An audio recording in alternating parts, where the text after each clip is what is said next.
नमस्कार बंधुरा, आज महुआ रान्नाबाटीते आमी निये एसेछि लाउएर मोहनभोग। देखे नेब किभाबे बानिয়েছি।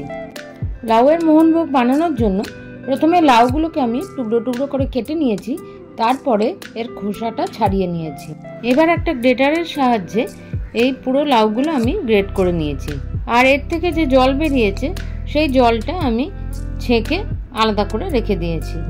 এবার গ্যাসে কড়া বসিয়ে তাতে 3-4 চামচ ঘি দিয়েছি আর তার মধ্যে একটা তেজপাতা আমি ভেজে নিয়েছি। এর উপরে পুরো লাউটা আমি দিয়ে দিয়েছি। এবার একটু নাড়াচাড়া করে নিয়ে অল্প নুন ছড়িয়ে এটা ঢাকা দিয়ে সিদ্ধ করে নেব। আর এই সময় গ্যাসের আঁচটা কম করে রাখবো। মাঝে মাঝে খেয়াল রাখবো জলটা শুকিয়ে যাচ্ছে কিনা। এইভাবে প্রায় 10 মিনিট আমরা কম আছে চাপা দিয়ে রেখে দেবো। আর যদি জলটা শুকিয়ে যায় তাহলে অল্প করে জল দিতে পারি। ঢাকাটা খুলে নিয়ে একটু নাড়াচাড়া করে নিলাম।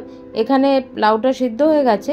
এর উপরে 4টে বাতাসা আমি ছড়িয়ে দিলাম আর অল্প পরিমাণ দুধ দিয়ে এটা নাড়াচাড়া করে বাতাসাগুলো একটু ভেঙে ভেঙে দিলাম।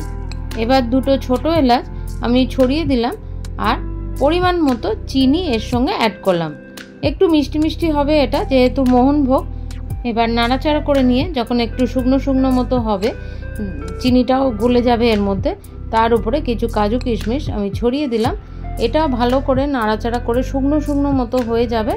তারপরে আমি এটা নামিয়ে নেব আর বাটিতে সার্ভ করে নিয়ে উপর থেকে কিছু কাজু কিশমিশ আর কাঠবাদাম কুচি ছড়িয়ে দেবো। ব্যাস, তাহলেই তৈরি হয়ে গেল লাউয়ের মোহনভোগ। এটি বিখ্যাত ঠাকুরবাড়ির রান্না। আপনারাও বাড়িতে ট্রাই করে দেখতে পারেন।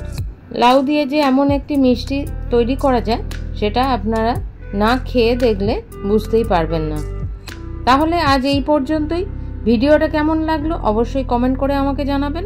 যদি ভালো লেগে থাকে তাহলে চ্যানেলটা সাবস্ক্রাইব করে আমার সঙ্গে থাকবেন। ভালো থাকবেন, সুস্থ থাকবেন। ধন্যবাদ।